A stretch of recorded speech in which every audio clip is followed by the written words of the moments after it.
Welcome back to Leeds Lately. Today's video is going to be a bit of a news update surrounding the world of Leeds United. Yesterday we had Farke's first press conference of the season surrounding a game, because the Portsmouth game is of course tomorrow. So one of the first things that that Farke kind of went through was the fact that Max Wober, he was asked about, people said, basically the journalist said, we heard about Brendan Aronson. He looks like he's going to be committing his future to staying at Leeds, at least for this season, and trying his best in the Championship to get Leeds promoted back to the Premier League. But what about Max Wober? Now, Daniel Farke went into a little bit of detail about this. He did say that Max Wober had come to his office. He knocked on the door and said, "Can I come in, boss?" He said, "Yep, door's always open."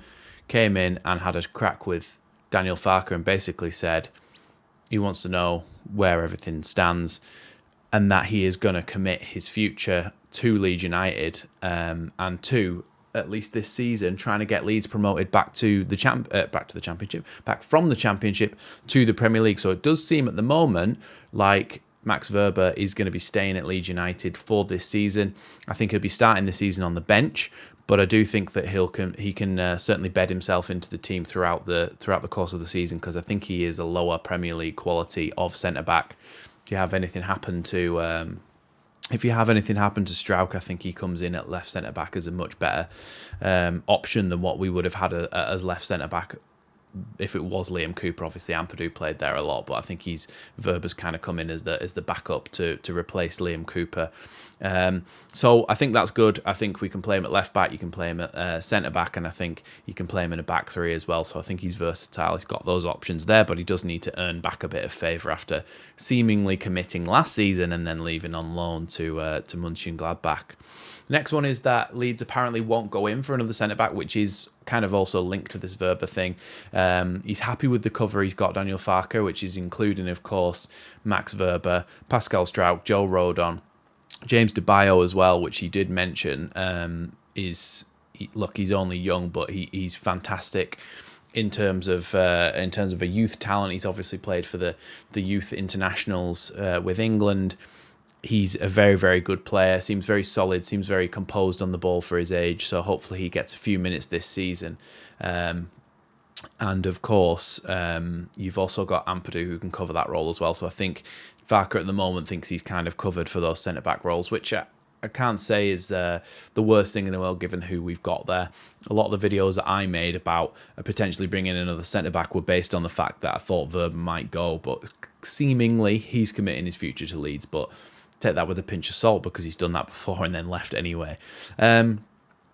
He also did mention that kind of sometimes players can develop quicker than the club, which is what's happened with Somerville and Archie Gray, and the fact that they were able to get some money back for Glenn Kamara as well, to double what they essentially paid for him from Rangers.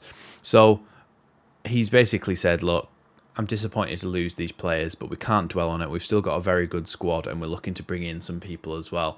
Now, again, that brings us on nicely to, he wants us to be more effective in front of goal. He said he wants us to have a better goals to XG ratio. So he wants us to basically score as many goals as we should be scoring, if not more.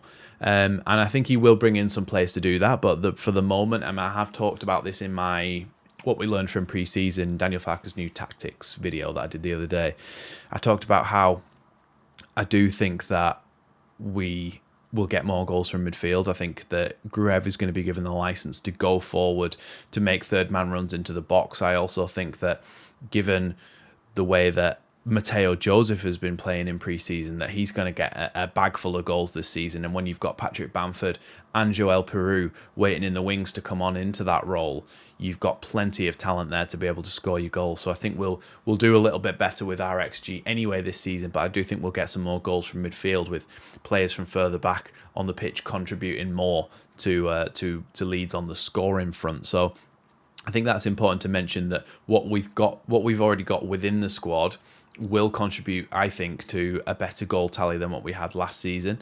And I do think that he also wants to bring in players from outside the club. So that takes us on nicely. So he basically said, we're not done with transfers yet, but he is very particular about who he wants. And he mentioned that it has to be someone who's desperate to play for the club.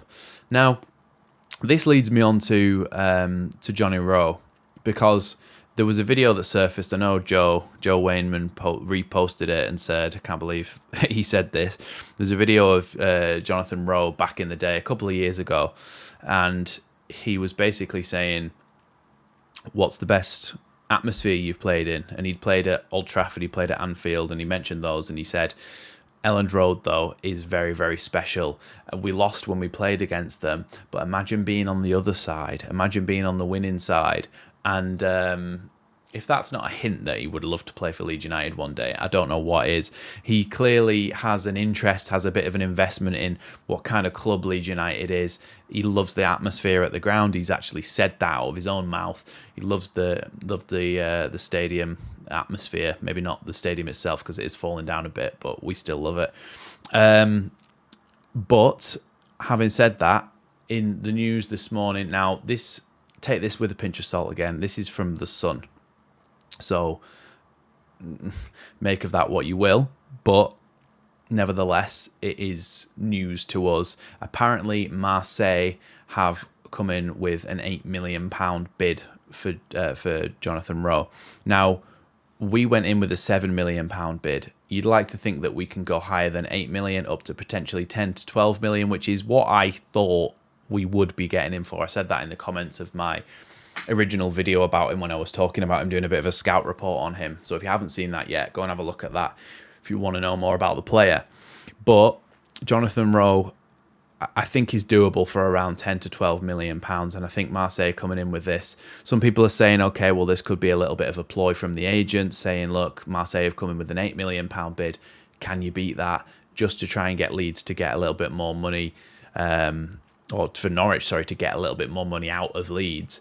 But it'll be interesting to see how this one progresses, because we are getting closer to the season now, as in we've got a game tomorrow. We're actually starting the season, so ideally you'd have him in as soon as humanly possible, so that we can actually get going with him, get him learning the system, getting him learning how to play within this team. And of course, I think if we did bring him in, he would start on the bench and then maybe have a little bit of time to bed into the squad. But I do think it's definitely a deal worth doing, to add those extra goals from the wings that we've lost through Somerville and his assists as well.